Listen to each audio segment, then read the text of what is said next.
think I'm making this happen. Here we go. We got to go live on Instagram now. I'm still running it solo, guys. Hey, everybody, let me stop this music. Let's stop this here. There we go. Hey, and we'll stop this music and cue the construction, which is happening right outside my door. I don't know if you guys can hear that, but that's going to be ambient noise here in the background as we have our conversations throughout the day. And I haven't worn this shirt in a while. Hopefully, we'll get through it.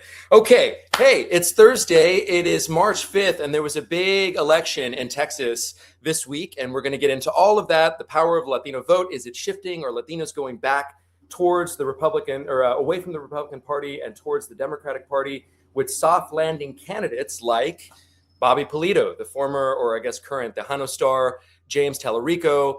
Potentially, he's got promise here to be the next Democratic senator, potentially, of the state of Texas. So we'll get into all of that. But I wanted to start first with some breaking news here of what we had been reporting on last week. This is a report that surfaced late yesterday with ICE planning to shut down Camp East Montana in Fort Bliss. And if you remember our reporting, we were there last week. I went in alongside Rob Held, who is an attorney. And he asked me in as an interpreter and to translate some stuff. He has a client in there, only speaks Spanish. We went in there and I reported out what I saw.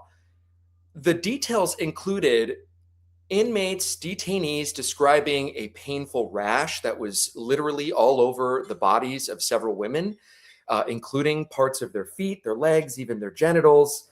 It turns out that red rash, that infection, which they had been labeled, it was labeled by the medical professionals there as just a sort of fungal infection. It was measles, which if you talk to any public health professional, they will tell you that is the most contagious viral infection. It spreads fast, especially among communities that are unvaccinated. And they had been dealing with this for at least 4 months, according to the testimonies that we had heard. So it's just been officially diagnosed as a measles outbreak, but it's not just happening, is what I'm trying to say. This is the same thing that they'd been dealing with months and months ago. So the result of which was Representative Veronica Escobar. She called for it to be shut down. Now, this report, Washington Post is reporting Camp East Montana is expected to be shut down here. Let me get this off the screen. And how do we go back up? There we go. Okay. So Camp East Montana is expected to be shut down. I checked in a short time ago with the wife of somebody who's detained in there. I want to get the details. What are they going to do with the people that are inside? Where are they going to go? Right now, we're getting conflicting information. We're told by the wife of somebody detained that the guards had told those inside be prepared to be moved as soon as this weekend. I spoke to another attorney who's got contact with a female client inside, and they don't know anything. They said they're really just not given any details, and they don't expect much change to happen in the short term. So for now, we have the headline, Camp East Montana is going to be closed, and I think you got to take your W's where you can. That's, to us, some of the power of journalism. So I wanted to start with that breaking news that we had, or that developing story. And I wanted to pivot now to other things happening in Texas of consequence. You may have heard of a primary going on between Jasmine Crockett, popular former lawmaker, former representative out of Texas, who chose to run for Senate. Then emerged a couple weeks ago this name that we started really hearing a lot about, James Talarico. And in fact, when we were in El Paso, we missed him by a matter of maybe like an hour or two. He stopped by the popular restaurant there, L&J Cafe, for like a meet and greet. Anyway, I wanted to bring on Democratic strategist Chuck Rocha. But before I did that, I wanted to have you guys listen to his take as to why this race was so consequential, why Talarico beat out a sort of more brand name like Jasmine Crockett, and what the secret sauce was here. Check it out. Wins. He had the full effect of a great team, a great message. He's a great candidate, and he assembled the right folks to actually get it done. It's like grassroots organizing combined with paid advertising in digital, TV, radio, around sporting events, and a robust Latino advertising campaign in Spanish, in English, but a lot of Spanish advertising, a lot of advertising in the Valley. There's going to be a lot written about the Latino vote and the strength of the Latino vote, and are Latinos moving back to the left? Well, last night proved one thing for damn sure. They will move back for James Talarico if you show up and give them a hopeful message. So that was Chuck Rocha. Chuck Rocha joins us now live on Nick Valencia Live. We'll add him to the stage here. Chuck, man, what a take. So nice to hear from you. How are you? I'm great, brother. Good to see you. And thank you for all your work in El Paso. I was following your trip there, and I'm glad that there was some independent journalists who had the cojones to actually show up there and go in and see what you saw. It's very important, and I don't take that lightly. You know, and I want to talk about this, about not playing by the rules, because some people would push back maybe on what I did as maybe skirting the lines of journalism. I never misidentified myself, Chuck. But if you are playing by the rules as a journalist, you have to put in this huge request with ICE. It never gets fulfilled. And then no one ever gets inside. What happens when we do get inside? You know, we're able to tell the details and these horrific details, and then you see action. And so anyway, I want to pivot back to your involvement with Talarico. You know, sort of what you saw and why this was such a huge moment for the Latino vote and also for this candidate. Because you have covered this. I have talked about it with Mike Madrid at nauseum, in case I'm using nauseum right. You know, the big words confuse me sometimes. But we've talked about this Latino electorate, Latino voters who are younger than the average voter. They're newer to America, and how they've become the new soccer mom. If you want to know a swingy vote in America, it's Latino voters. And let me make my case. They've been staunchly Democratic for numbers of years in the 60s and 70s and 80s through Kennedy and Obama and Hillary, where they had some of their biggest numbers. And then they started swinging back to the right as second and third generation Latinos come of age. The electorate changes dramatically. Back before then, it was mainly immigrant based. Now it's second and third. And they start voting not overwhelmingly, but moving in a dramatic fashion over a number of years towards Trump and some Republicans. So they became this, and then they moved back to the Democrats in the off-year election this year. So this vote is moved back and forth, but it's the most dramatic in a place like the Texas Valley and in Miami, two places that saw not 10%, not 20%, but in some cases 30% movement from year to year with this electorate. So what you saw last night or a couple nights ago in Texas was another dramatic shift. Donald Trump does extremely well with Latinos in just 2024 in Texas. And a year and a couple months later, they move back to the left and vote overwhelmingly for a guy named James Talarico that I worked for. And that's really upsetting the apple cart in the Republican Party because Donald Trump demanded that they redraw a bunch of congressional seats, and they based it off of how well Donald Trump did in 2024 with Latinos. So now they've got 5 new seats, 4 of which are majority Latino, that if he underperforms by less than 10 points, a lot of those seats go to Democrats when Republicans thought they had those in the bag.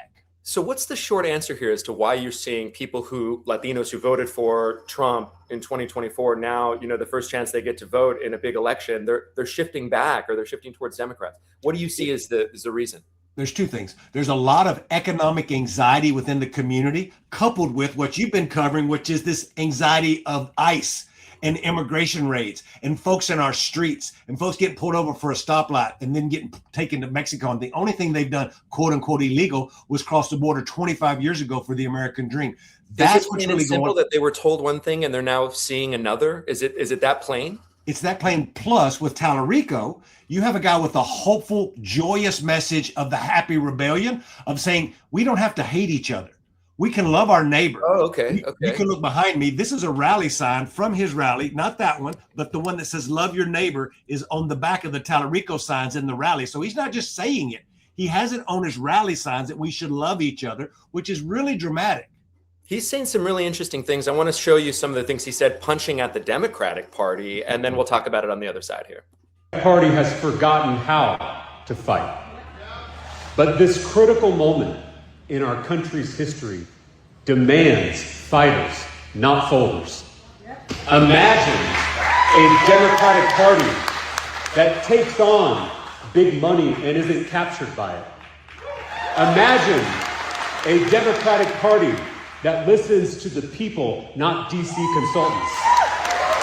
Imagine a Democratic Party that uses every tool in the toolbox and plays to the fullest extent of the rules. And imagine a Democratic Party that delivers for people on housing, healthcare, and education, and actually defeats the right-wing extremists who have taken over this country. Sounds pretty presidential there. You know, he's saying a lot of the right things. He's also kind of calling out Dems. That was from August of 2025. What do you see in sort of the evolution of the candidate there and also the messaging that you heard? This is the most important thing I'll say on this program. Nobody knew James Talarico 6 months ago. Everybody knew Jasmine Crockett. That's a Democratic primary voter.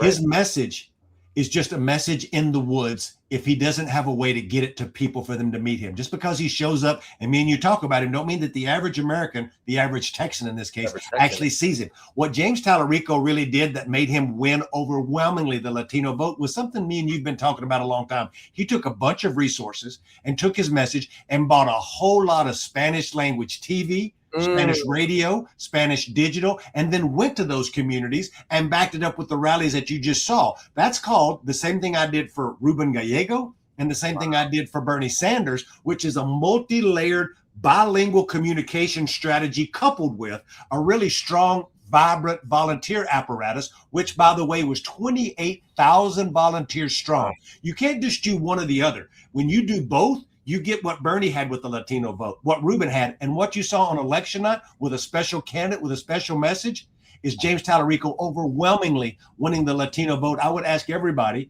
to look at the New York Times article that dropped today that shows county by county how he overperformed in every single Latino county and how that delivered him the primary election victory. And so is he this like super progressive candidate, or tell us more about, for those of us that don't really know too much about him, other than, he's a great orator. He's very obviously put together and he knows what he wants. He's sort of mission oriented. Why is he like the candidate? Because I saw in your analysis, you were saying it's not just all of these other factors, right? What you just said, the numbers, it's him. So what is it about him? The reason people vote for somebody is because they like them. People in Washington, D.C., people in New York City, they come up with all these algorithms and all these models and all of these thesis papers that says they have to have the perfect candidate. When at the end of the day, Nick, if a Mexican redneck who grew up in a trailer house in East Texas could give you a little wisdom, it is people vote for who they trust and who they like. They got so disillusioned by Democrats just a few years ago that they were like, anybody's better than Joe Biden. He may be right on all the issues, but I don't like him, and I think he's old. We don't even really like Donald Trump, but we trust him more because he's not from the system that broke all of this shit. So we have to get a lot more simplistic about the way we talk. And then you add in that Talarico's kind of like a theologian. Now, I don't know if I used that word right, but he knows a lot about You're the using Bible. the big words right on here, okay? Woo! You got it. You're nailing it. Yeah, my mom would be so proud. He knows a lot about the Bible.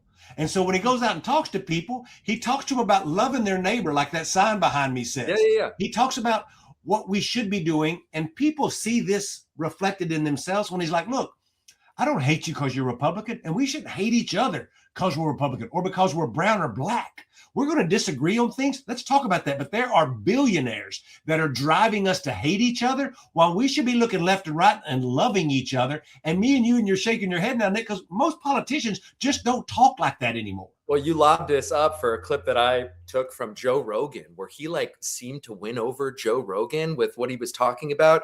That's exactly what he says. And we're going to talk about Bobby Pulido next, but it's a similar message. It's like, I'm not from the red team or the blue team. I'm really sort of seeing this as a top versus bottom kind of thing. Listen what he said to Joe Rogan here. Politics now less as left versus right and much more as top versus bottom. Yeah. Because you're right. I just see how we are all pitted against each other. Mm-hmm. And I mean literally.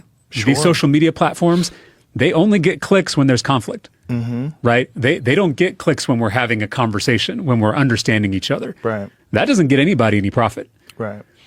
And so the Rupert Murdochs of the world, the cable news networks, the social media platforms, the Zuckerbergs and Musks, these platforms are literally tearing us apart. You're onto something. I think what you're saying is absolutely true, though, that it's not us versus them. It's the top versus the bottom. And I don't know if everyone is fully awake to that we're getting played.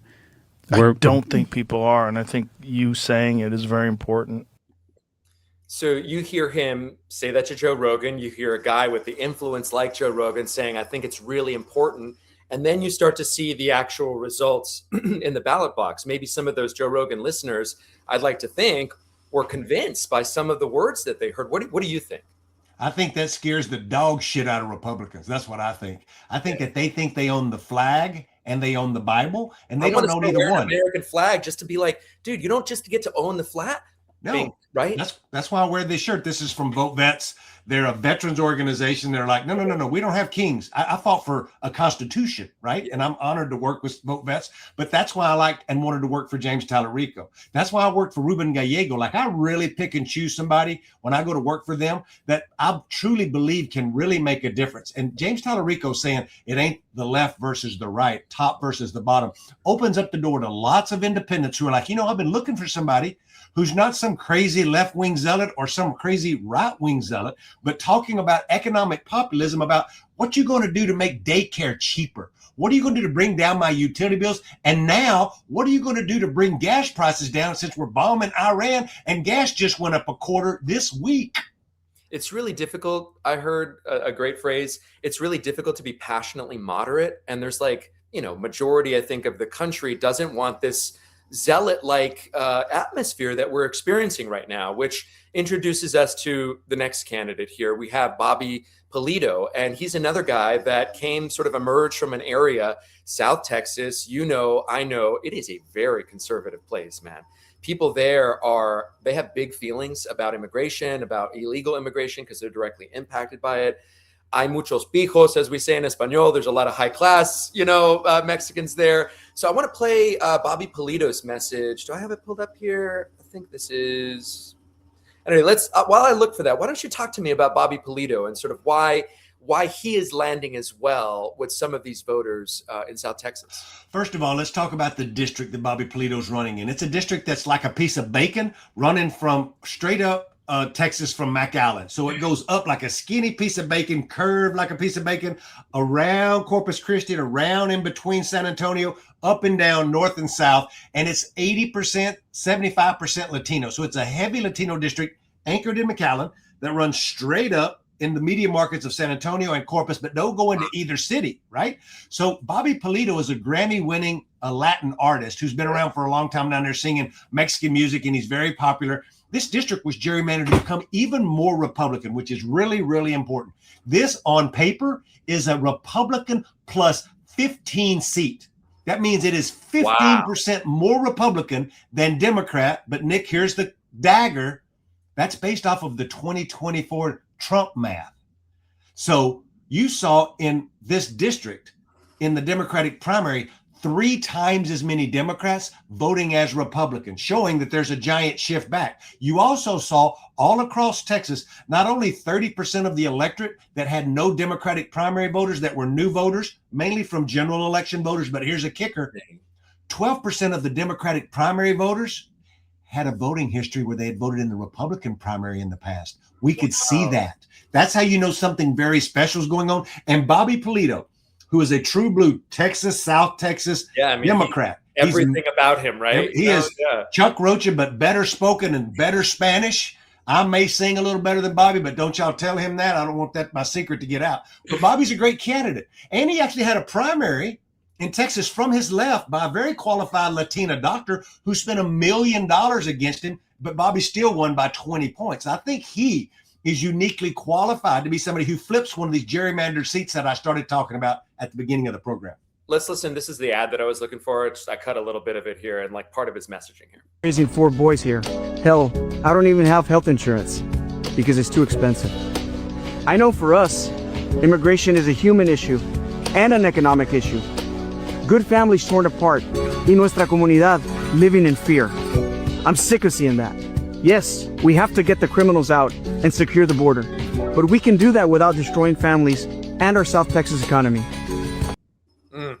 Now look, I put on my straw hat so you know I look better than Bobby Pulido in a good straw hat, but I also want to give Bobby Pulido some flowers. He was on the Mike Madrid and Chuck Rocha Latino Vote podcast, and he said one of the most great show. One of the most unique lines that captivated South Texas to me when I was like, well, this district is one of the poorest districts in the country that has the lowest household income. It's on the border. What's going to be your strategy to reach all these working class Latinos who are poor and just trying to make it? And he said, Chuck, he said, in South Texas, y'all should write this down. He said, down in South Texas, we don't see ourselves as poor. We just see ourselves as broke. And I was like, holy shit. First of all, I'm stealing that for TV. B, that is exactly right. Folks who don't have no money don't think they're going to be poor their whole life. They're broke today, and they hope they can get rich tomorrow. Right. That's the aspirational. And you can do it here in this country, right? Look and at me and you, Nick. Right? Look at your story that I know well. You know my story. Neither one of us would have been thinking our families a million years that we would have those platforms to do the thing that we do. Our family's journey and sacrifice has made it available for us to live America's dream and riches while seeing that she's not perfect, and we can fight to try to make it as perfect as we can. No one is perfect but God. I really believe that. And I have grown to talk more about my faith because I think not one party can corner the market on faith or the flag, that's, I think, what is attractive to Texans who are voting. And so this leads me to our next question here. Pulido, Talarico, they're doing great in Texas. The Dems, they have to win nationally. So how do they take that momentum that we're seeing, right? And like places even like Tennessee's 7th congressional district that like they had a chance. It was closer than they thought it would be. How did they take that momentum? There's two things you have to do to win an election. The first thing you have to do is campaigns 101. You have to disqualify the person that's there. Say why they're not qualified to be there anymore. That's easy right now because you can say they're Donald Trump, they're cutting Medicaid, they've got ICE in the streets, they're doing all this bad shit, and you can say we're not them. We're really good at Democrats at doing that part. Okay. The second part we have more of a struggle at, but we're getting better, is then you have to tell them your vision for why they should hire you.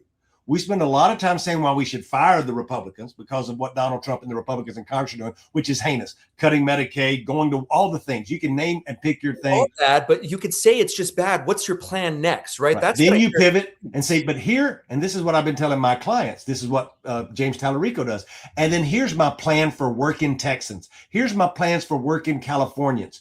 My plan is to lower your costs by doing this, to get you more money in your wages by doing this.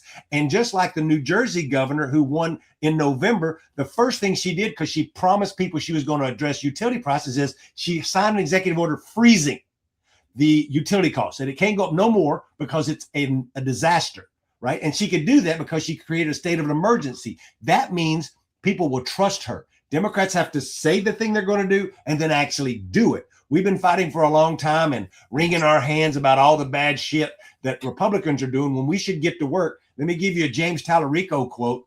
He probably wasn't the originator of this, but I heard him say it last Sunday in San Antonio. He said, it's hard to wring your hands when you're rolling up your shirt sleeves. Damn. That's good shit right there, right? Damn. Okay. Yeah. That's why I'm saying this is special. And people gravitate to that because they're like, yeah, let's go to work. Let's get to work on doing and fixing this thing. It's almost like Dems are winning back the working class is sort of the take that you're giving, right? And I'm thinking, what I'm thinking right now is like they were always sort of stereotypically there for the Dems, but then you have like a candidate like Hillary Clinton that calls working class people deplorable, pushes them towards another side. You get another candidate that they don't really, in Kamala, it's like, who is this? You know, we talked about a little bit about maybe a misogyny problem among Latinos. I know it's not exclusive to our community, but did they have a problem voting for a woman? Like, what's the hope in 2026 and beyond for Dems as you see it as a strategist? You know, when James Talarico talks about it, he talks about it in faith, family, and affordability. Those three things are really important to people. And Democrats have done a bad job at talking about the first two. And now we talk about affordability as a term, but not about what it means. Affordability means daycare. It means not only the price of your groceries, but just everyday shit, right? Like your insurance payment. Like I just got my tax bill in DC. Like every time somebody gets another bill, they have to think about where is that money going to come from for the thing. We, as Democrats, have to pivot then to talk about work and how the sanctity of work and how we should be making more money at work, how you should have more time with your family, and how we could try to help you make ends meet without just saying, let's help you make ends meet by saying, we're going to do this with utility bills. We're going to hold these corporations accountable to do this thing with your wages. We're going to do this with actual trade policy. Some trade policy is good. We're going to demand that more manufacturing here. We're going to demand that if for every AI job that's lost, we're going to make you have to pay this thing if you replace somebody with some AI technology. That's real. We have to address that. These are things that the Democratic Party has a bad brand, but a lot of that had to do with Joe Biden. These working class Americans, a lot of Latinos, are willing to forgive that for somebody like a Bobby Pulido or a James Talarico. or other Democrats that may win these primaries. They did it for Ruben Gallego, who's behind me on the wall there. Like they could relate with Ruben because they could see themselves in Ruben. We have to have more of that if we actually want to win elections. One of the things that Democrats have going for them is that our memories are short, but our political memories are even shorter. You have a guy like Trump who gets reelected after January 6th, after all the family separation, after like he had convinced the American public, I'm not going to go on a revenge path. Project 2025 is just some headline. And then it's like, that's what's happening. I started to see it with the Epstein files. I was in the Central Valley when that first started percolating last summer, and the Let's Go Brandon flag started coming down from the flagpoles in the Central Valley. We're seeing it now in terms of voting in the ballot box in South Texas. In just a few minutes that we have left, what do you anticipate happening in these coming months here as we steamroll towards the midterms?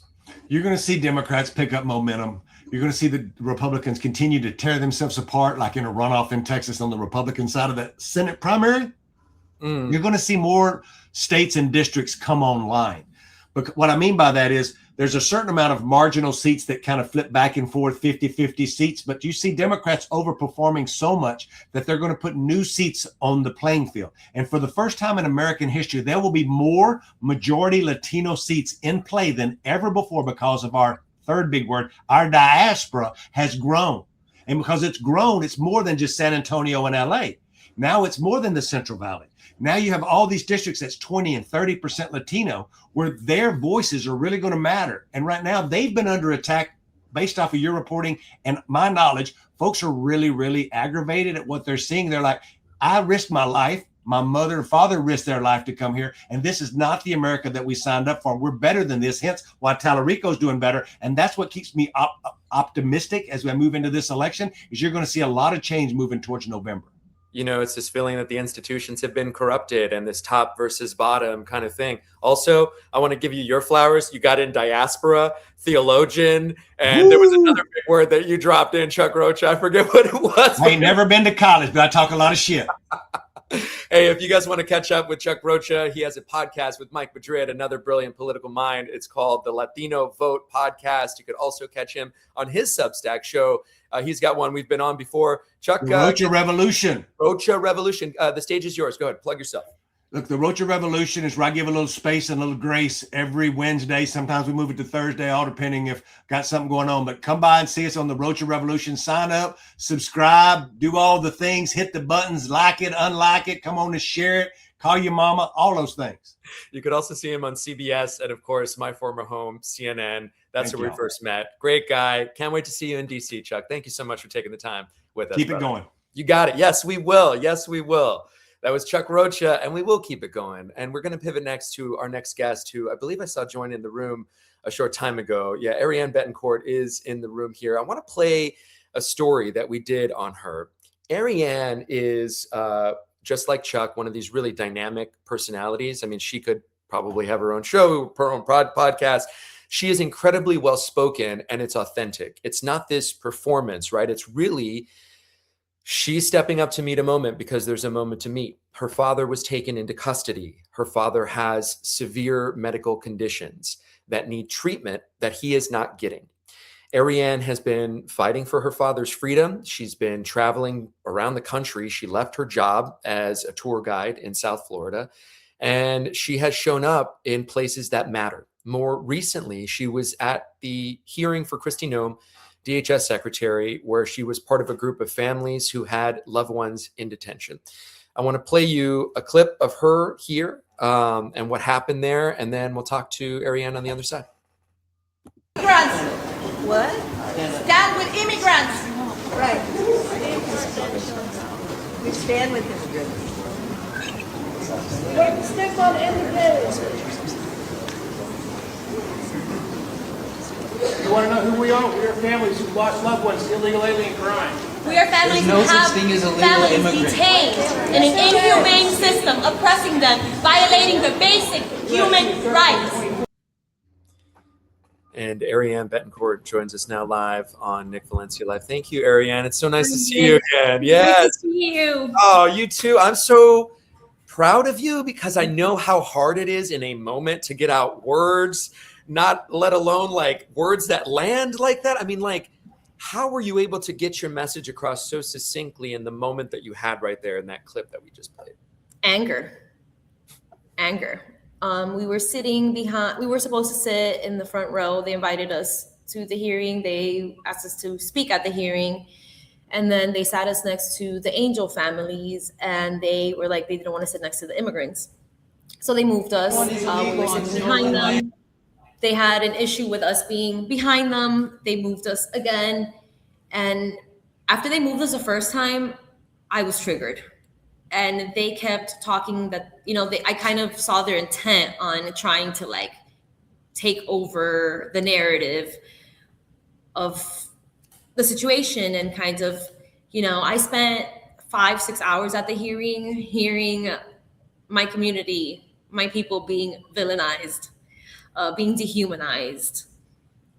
And I'm in DC, in the capital of our nation, just seeing firsthand how I'm being racially profiled at this event, how I'm being treated less than because of my complexion. And not just that, but the fact that why is our pain any less than their pain? I mean, it's sad that they lost family members to any sort of violent crime or to drug overdoses. It's a sad situation, but their pain isn't any different than ours. Yeah, it's always, to me, selective reasoning. I mean, I have to say this, to be frank, an undocumented immigrant, an immigrant is more likely to be the victim of a crime, especially a violent crime, than to. Yeah, and it's like the way that their they do the statistics on like, oh, these, you bring in 10 families that have been victims to crimes done by immigrants. How about you bring in people of color who have been victims of crimes done by white men? I mean, women of color are... And they have no reservation about making you guys and sort of verbally attacking you guys. I didn't know if you guys caught this, but I want to play this clip again, and you could hear, I don't know who this is in the background, but you could hear, Ariane, someone say, sort of mocking to the tone of saying stand with immigrants because it was done in an accent. You could hear someone in the background say, what? Yeah. Right. So I want to play that so others can hear it too. Here, I'm new at this thing, running it solo here. Let's see. Immigrants. What? Stand with immigrants. Right. Stand with immigrants. What? Stand with immigrants. So it's like that kind of behavior. Who was that? Who are those people around there? So most of the people that were at the hearing were angel families or people that, Christine Ohm has direct contact with. And it's sad to see that these families are being used for political propaganda, because realistically, they're using their pain to create a narrative that's hateful.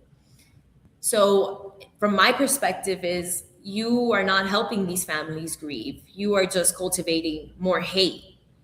You're enticing them to be more hateful, because those women in the crowd absolutely had no reason to act the way that they did, to complain about not wanting to sit next to the immigrants.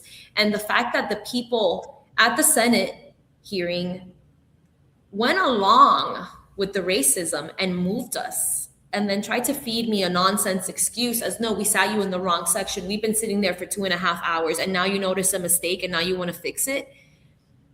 So I said it, and I was just like, maybe if I would have been wearing a red suit and a hat that said MAGA Mom, I would have been able to sit here. I mean, of course you would have been treated differently. What was the atmosphere like? You were there with shoulder to shoulder with other family members who had loved ones in detention. Talked about your dad. So it was 5 of us that traveled together. We met through the vigils. Janet, I met because my dad and her fiance were detained together, and they were like, hey, these two sound like they would be friends. Let's connect them. And, we've created a beautiful friendship over the last couple of months. And I think for us to sit there and to hear how our people are being dehumanized, to hear how this racist rhetoric has become so normalized that when they are speaking on undocumented individuals, they don't refer to them as human beings. At no point in time during that hearing were they referred to as humans. They referred to as illegals, as aliens, but at no point were they referred to as human beings. And it's just, for me, as an American-born citizen, it's disappointing, it's discouraging to see Kristi Noem have zero accountability and to lie under oath, not just to the American people, to the Senate and to the families of the detainees that are sitting right behind her, knowing that everything she is stating is false, that they are not receiving adequate medical care, that they are starving them in there, that they don't have access to water, they don't have access to showers, to bathrooms. I mean, it's a torture camp.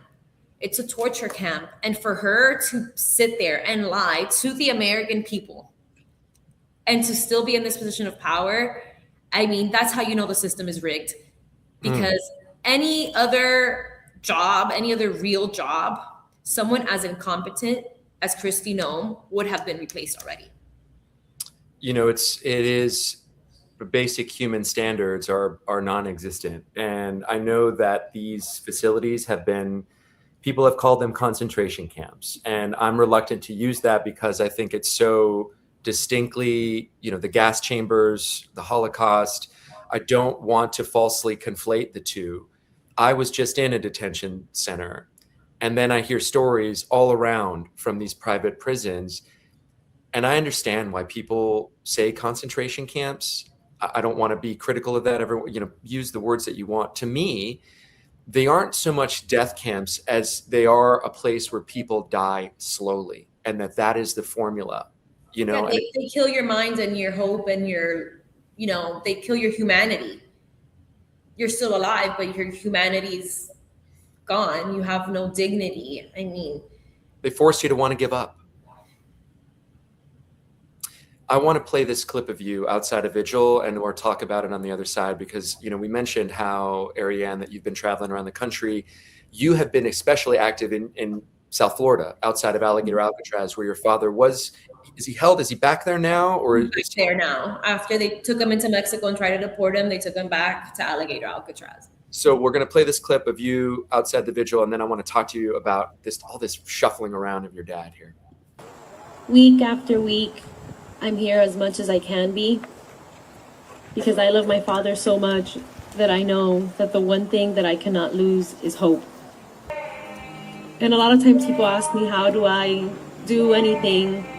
And how do I stand tall? And how do I still make jokes? And I still laugh. And I'm still myself even through all of this. And it's because I love my dad. And I know that he would want me to be happy, even if I can't be. He wouldn't want me to stop being myself because of this situation. It makes me so sad to know that you're in this situation, but also strangely proud to also see a daughter standing up for her dad. And so I know what you have done. I want you to tell the people that are watching what you have been through. As we've previously shared, I was a tour guide for almost a decade. I had a very easygoing, fun job. I mean, it was stressful because there was a lot of logistics and management and everything. But when I was doing my job, I was enjoying what I was doing. I was genuinely happy. I loved sharing my culture and my history with people. And I think tour guiding made me proud of my background more than any other thing I've done before. Because when you take people from different cultures and different countries and you take them to Calle Ocho and you show them the liveliness, how everyone is so friendly. I mean, I worked in Calle Ocho. I grew up in Little Havana. I worked in Calle Ocho forever. I know all of the locals. And when you walk around and they see everyone saying hi to each other, "Quieres cafecito?" and pouring you a shot, like, they see how our communities are lively, and they're like, "Oh my God, why is everyone so happy? Why is this community so colorful?" And I'm like, because when you're oppressed for so many years and you have one little place where you can keep your history and your culture alive, it becomes home outside of home. I mean, Little Havana in the 80s was considered a place you didn't want to go to because Cubans were considered so criminal. And now it is one of the most popular tourist sites in Miami. So, it's all, I feel like Latinos have been villainized at different points in history. This is not the first time. I mean,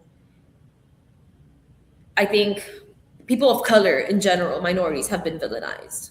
Yeah. And it's not that we are failures or we are less than. It's that the system in place was designed to fail us. It's not that we failed. The system has failed us. And I went from having such a carefree, like, I'm wearing my little tennis outfit and I'm walking up and down Cayoto, drinking coffee, having pastelitos, to being at the front lines, going to protest, getting tear gas, getting pepper bombed. I mean, just I've put myself in this position where I'm not only being vocal, but I'm being public. And I know that that comes with the risk and of retaliation. And I've seen what they're doing to people who are doing what I'm doing and trying to arrest them and call them domestic terrorists. I mean, journalists can't even report the news without being considered domestic terrorists. I mean, they took Don Lemon. I got banned from a detention center because of what I saw and reported out. I think I'm doing everything that I am because I know that our rights are at risk. And if I'm going to lose my rights, I'm not going down without a fight, because I'm seeing what's happening to my dad in there, who has no human rights. So as a country, I mean, this administration, everything that's going on is absolutely despicable. It is the most un-American period of America in the 250 years of its history. We first met for the first time in Minneapolis, and I interviewed there, and I put a piece together on Ariane. I want to play part of that piece here now and just sort of play a little bit of the story that you shared with us back then, because I thought it was so, just what you said was so powerful here. I'm an adult, and me having to process this has been the hardest thing that I've ever had to endure. Who is Yari? Tell me about your father. My father, who's still in court, is my best friend.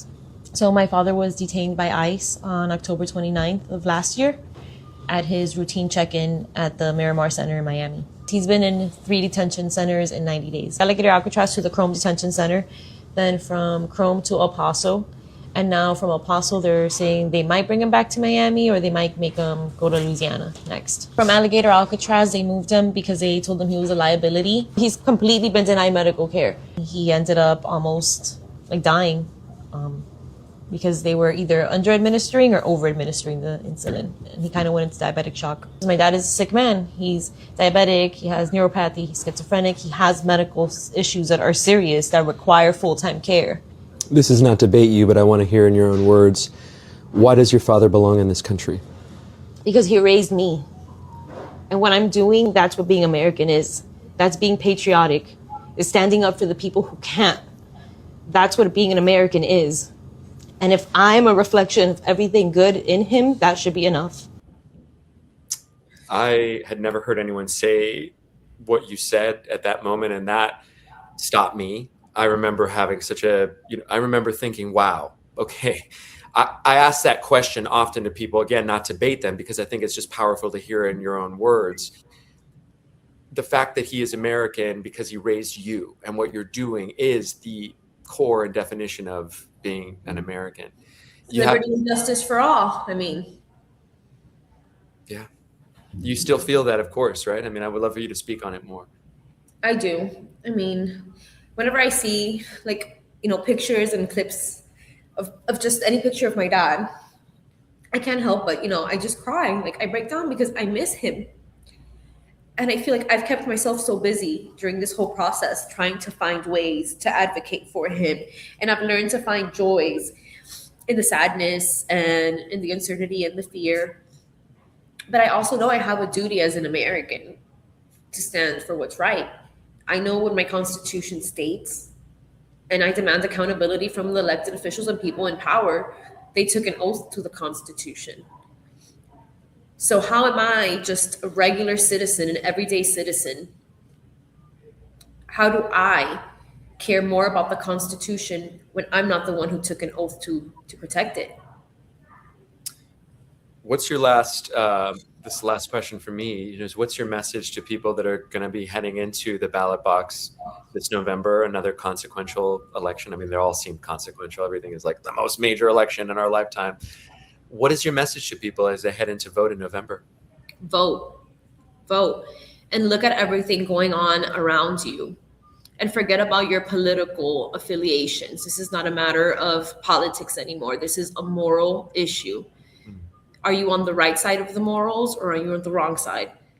You know, this is a moral issue. This is about humanity. So I think people need to stop thinking that their political affiliations define them, and they need to learn how to change and adapt and see what the world is becoming and be part of the change. And I think young people need to be more involved and more informed in what's going on in their communities, and voting starts at the local level. And I, myself included, I wish that I would have started sooner, and I would have been more involved, and I would have been more politically aware.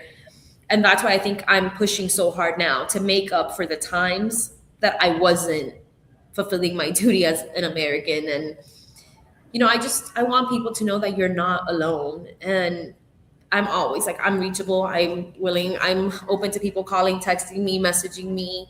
You know, if you have a family member that's detained and you're scared and you want to know how you can, you know, help or connect with other individuals in this situation, here in Miami and elsewhere, I've seen how families of detainees are creating these networks. And especially like at Alligator Alcatraz, I am in chats with hundreds of people in them, and there are detainees in each unit. So whenever something happens at Alligator Alcatraz, you go into these chats, we discuss it, and then someone's like, oh, my husband's in Bravo 1, and he says this is happening. Oh, my husband's in Bravo 2, and then we get a full picture of what's happening.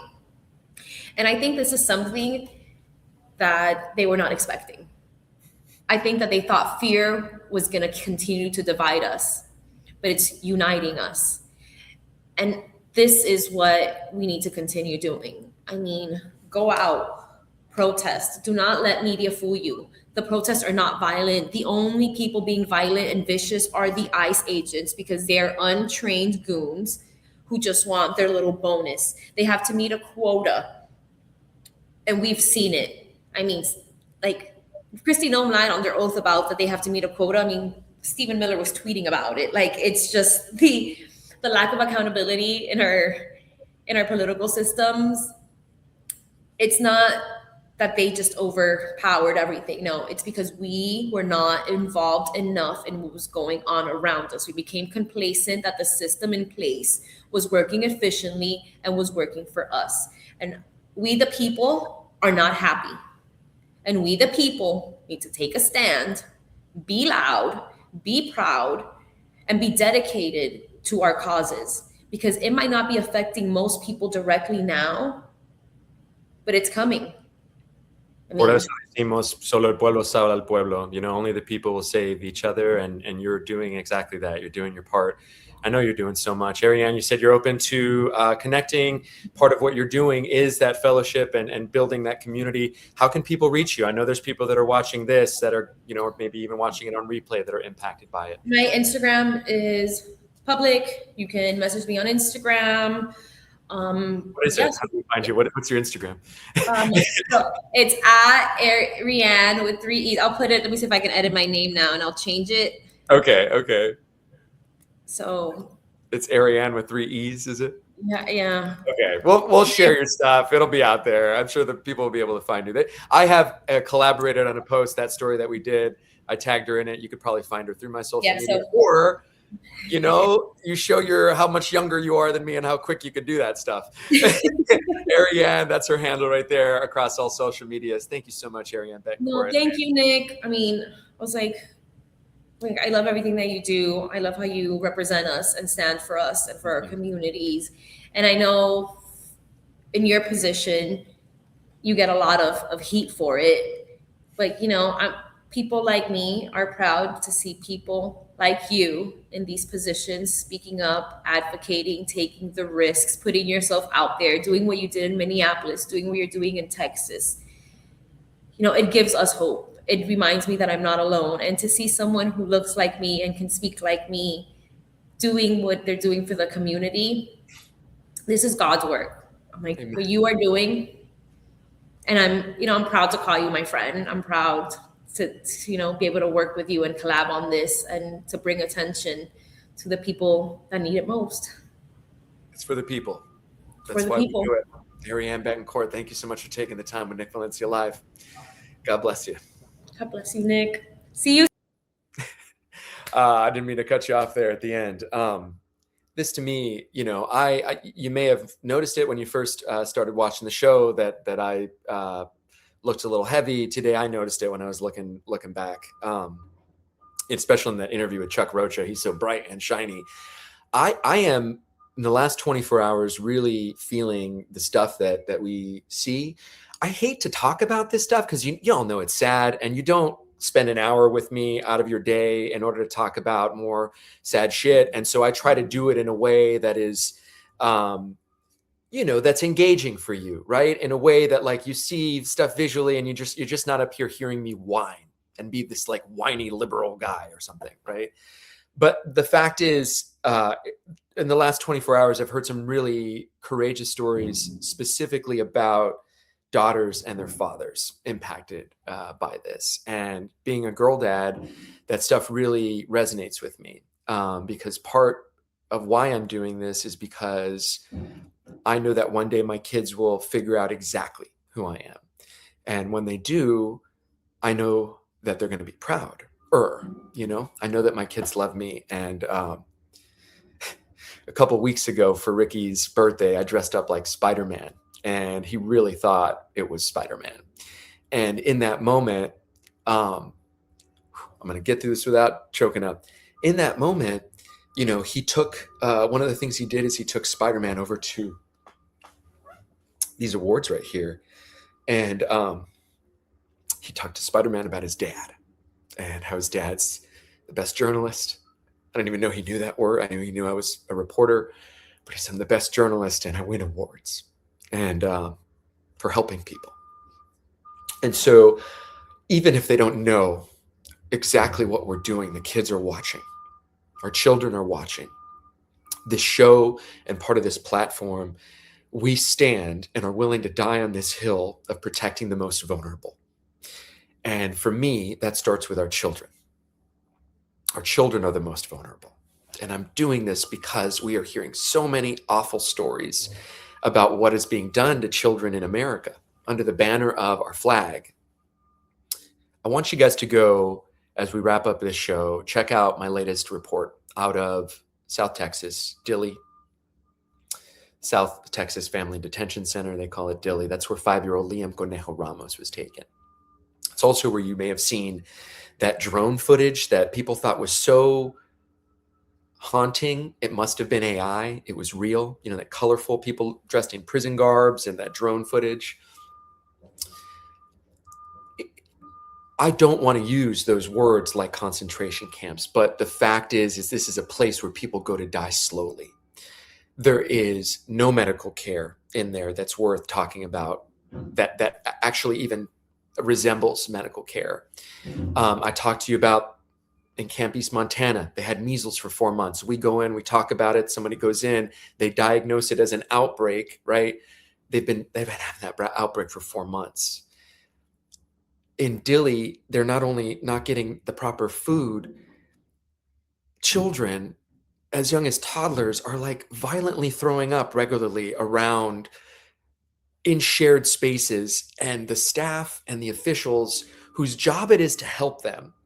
This facility was intended for families. They don't do anything, and they just sort of walk as if it's as normal as a squirrel running by on the telephone line right now. Like it's just sort of part of everyday life. And that kind of stuff we need to continue to say, because that's not America. That's what America used to be. And I think about this J. Cole line, how much I love hip hop.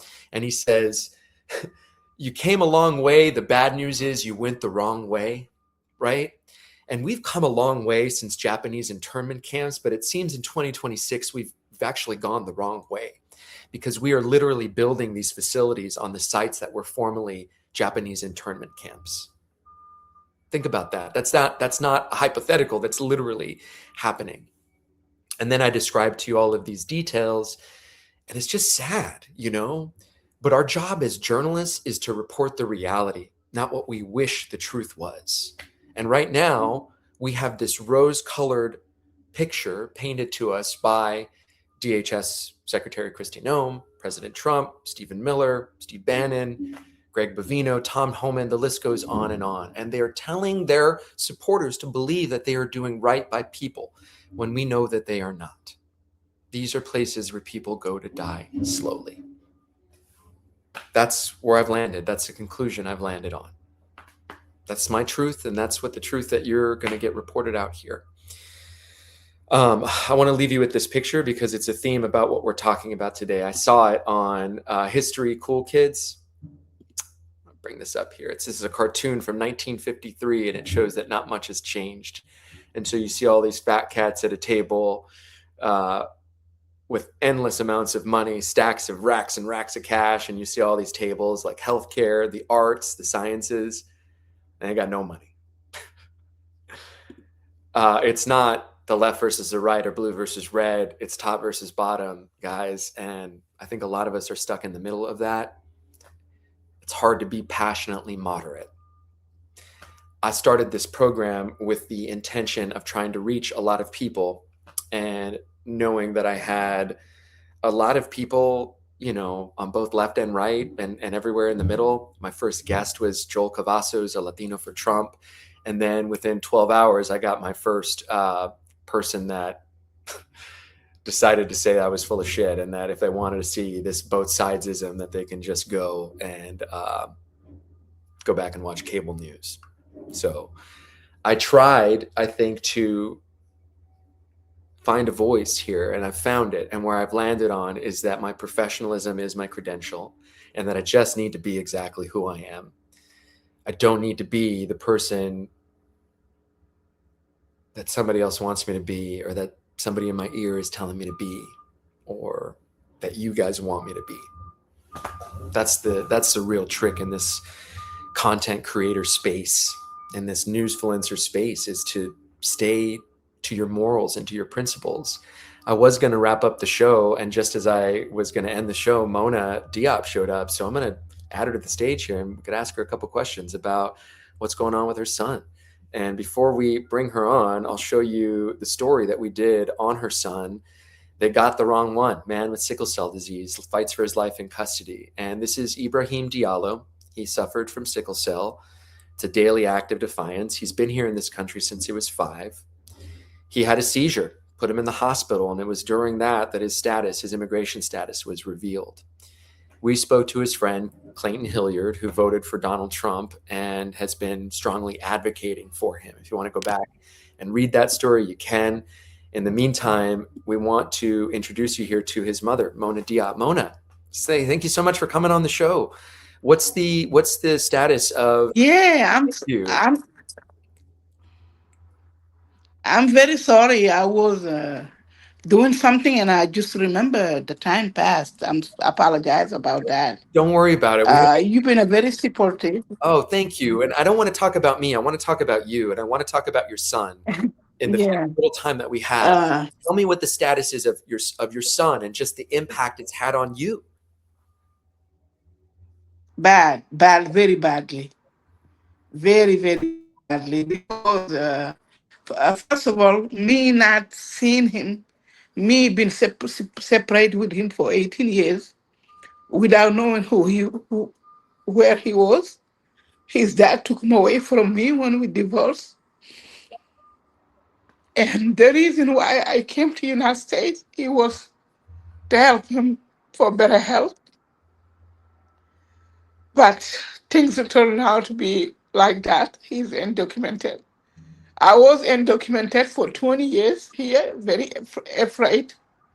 But my daughter has a citizenship, so I was waiting on her to turn 21. So now I'm a green card holder. I think his dad is citizen, but I don't know nothing about the dad, so I'm just talking about him.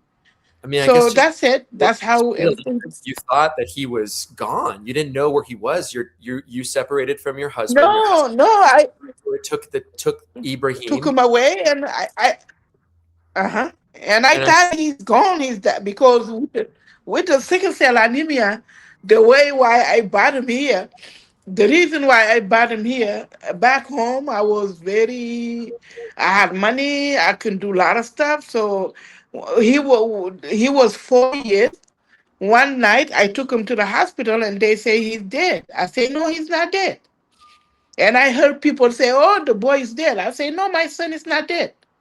And that time, I had a lot of money. I can fly everywhere. I had big businesses.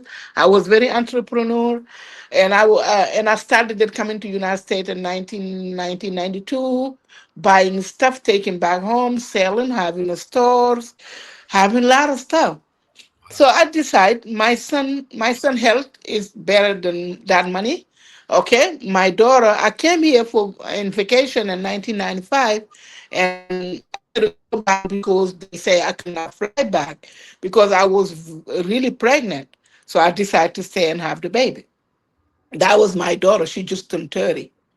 Ibrahima was 1 year at the time or two. And I say, okay, so I'm going to come back here and stay with my kids. The reason was not money, not nothing, but just to stay with my kids and help Ibrahima to grow because they told me he's not going to be past 7 years back home.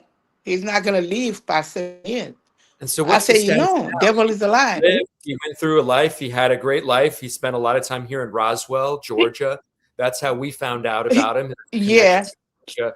Where is he yeah, now? I last heard that yeah. he was So, in Texas. Is he doing okay? What's his status of his health? he's at the Prairieland Detention Center. It's somewhere called Alvarado, Texas. So I've been visiting him once every week or once every month. But the matter is just to give him food. I've been giving him $100 a week for him to eat because he need extra stuff. And he go to hospital a lot. He's there, but every month maybe he went 3 times or 4 times to the hospital. So now I just don't know what to do. Been paying lawyers left and right, left and right. I decided I couldn't. I had a beautiful home set up. I'm an LVN almost. I have a lot of credential in the nursing. I've been taking care of people, so I had people hosted in my home. 2 people. We got a nice house. Everything was great. He was helping me, driving the patient, doing. He even created the company for me. You know. Suddenly they pick him up since they came to my house. He was sick. He came back from Georgia the 13th of April. The 14th of April, I heard him 13th night. I heard noise. He was living on the top. I run there and I see him having a seizures. And that time, my wrist, my left wrist is broken. When somebody has a seizure, you just need to help them before they get hurt. Now I He decide to call the ambulance like I always did. and can just seizure. Mona, we're having a little trouble with your connection, and so I'm not going to be able to.